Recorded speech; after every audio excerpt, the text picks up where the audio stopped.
ओम नमः शिवाय। नमस्कार दोस्तों, स्वागत है आप सभी का आपके अपने यूट्यूब चैनल खुशहाल ज़िंदगी में।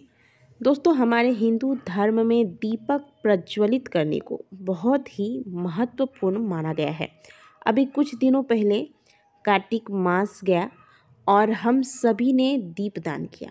दीपदान का महत्व आप सभी को पता है। कार्तिक महीने में किए गए दीपदान से व्यक्ति के समस्त पापों का नाश होता है तथा अक्षय फलों की प्राप्ति होती है। तो दीपक की लौ को बहुत ही पावन और पवित्र माना गया है। सभी धार्मिक अनुष्ठानों में प्रत्येक रीति रिवाज में दीपक जलाना शुभ माना गया है, चाहे वह रक्षाबंधन हो, गृह प्रवेश हो, दीपावली का अवसर हो या फिर सत्यनारायण भगवान की पूजा हो। बिना दीपक जलाए कोई भी पूजा पाठ संपन्न हो ही नहीं सकता। उसमें दीपक की बहुत अधिक महत्वपूर्ण भूमिका रहती है और हम सभी घर के मंदिर में प्रतिदिन एक दीपक अवश्य जलाते हैं, चाहे आपका मंदिर बहुत बड़ा हो या फिर घर का मंदिर बहुत छोटा ही क्यों ना हो। एक दीपक तो सभी के घर के मंदिर में अवश्य ही जलता है। दीपक से हमारे घर में सकारात्मक ऊर्जा का संचार होता है और नकारात्मकता दूर होती है।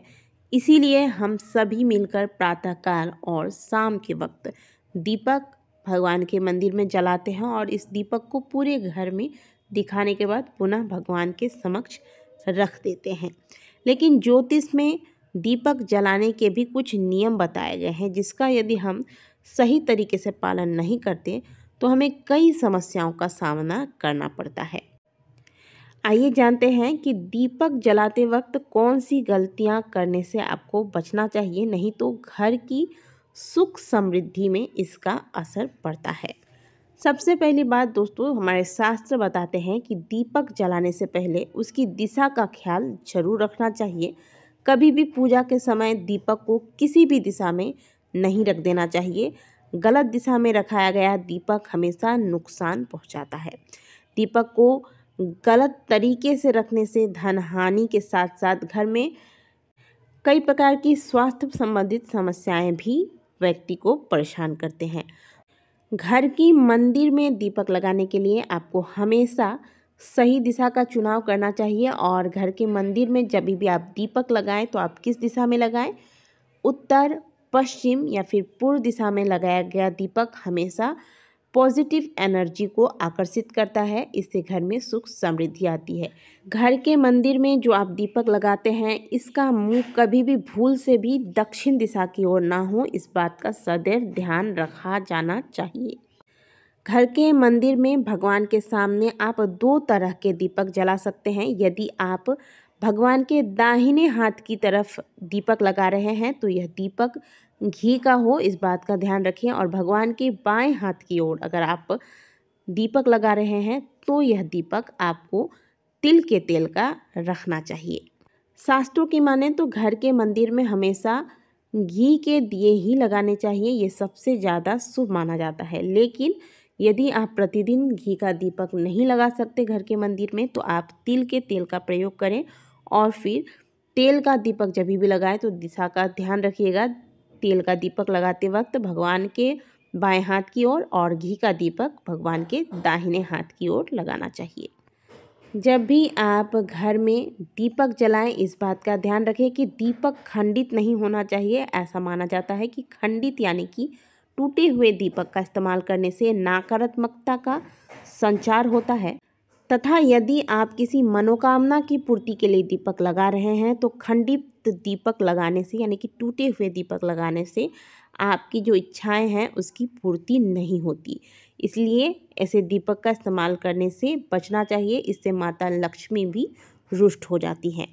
कई बार ऐसा देखा जाता है कि घी का दीपक जल रहा है और उस घी वाले दीपक में ही कुछ लोग तेल डाल देते हैं। ऐसा करने से आपको बचना चाहिए। ये एक बहुत बड़ा दोष बन के सामने आता है।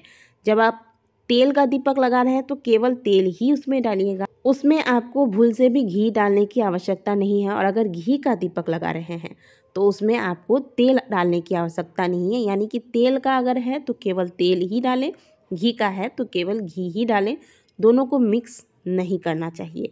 दीपक को कभी भी मुंह से फूंक मारकर नहीं बुझाना चाहिए। इसे हमेशा अगर बहुत आवश्यक है दीपक बुझाना, वैसे तो जलता दीपक, भगवान के सामने जो दीपक जल रहा है उसे बुझाना ही नहीं चाहिए। स्वयं जलकर बुझ जाए तो बुझ जाए।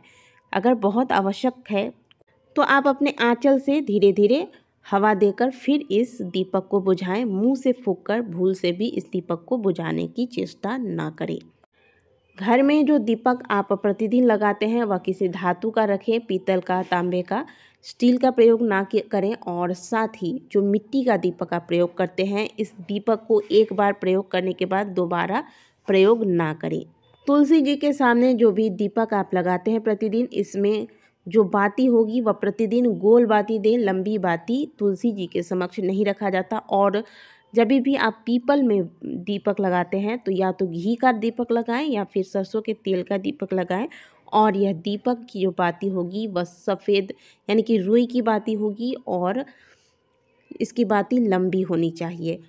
अगर आप भगवान विष्णु, क्योंकि पीपल वृक्ष में भगवान विष्णु का वास है, शनि ग्रह से पीड़ित होने से भी इस पीपल वृक्ष की पूजा अर्चना की जाती है। अगर आप दैविक कृपा प्राप्ति के लिए यह दीपक लगा रहे हैं तो पीपल वृक्ष के समक्ष जो भी दीपक लगाएं वह पूर्व दिशा की ओर लगाएं। लेकिन अगर आप पितृ दोष से शांति पाने के लिए या फिर पितरों की कृपा प्राप्त करने के लिए पीपल के नीचे दीपक लगा रहे हैं तो इसकी दिशा हमेशा दक्षिण की होनी चाहिए।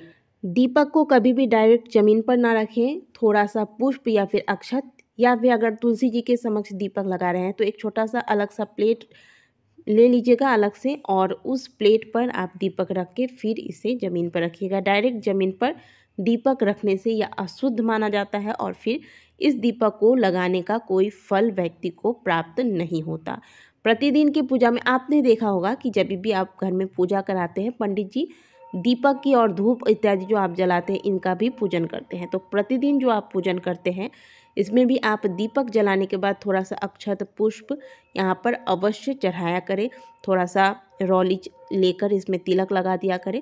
इस प्रकार से प्रतिदिन जो आप पूजा करते हैं इसमें दीपक की भी पूजा अर्चना की जाती है। संभव हो तो प्रतिदिन ऐसा कीजिए, ये बड़ा ही शुभ माना जाता है। तो आपको प्रतिदिन दीपक जलाते वक्त इन बातों का ध्यान अवश्य रखना चाहिए जो कि हमारे शास्त्रों में वर्णित है। नहीं तो प्रतिदिन पूजा का फल जो है वो आपको प्राप्त नहीं हो पाता है। जो भी चीज़ें हमारे शास्त्रों में बताई गई हैं हमारे स्वयं के भले के लिए बताई गई है और इनका पालन हमें करना चाहिए। तब जब हम प्रतिदिन दीपक जला ही रहे हैं तो सही विधि से क्यों ना करें, सही नियमों का पालन क्यों ना करें। इसीलिए इन नियमों का पालन करते हुए दीपक लगाएं। वीडियो अच्छी लगी हो तो वीडियो को लाइक कीजिएगा, कमेंट बॉक्स में हर हर महादेव अवश्य लिखिएगा। मिलते हैं आपसे अगले वीडियो में, तब तक के लिए ओम नमः शिवाय, हर हर महादेव।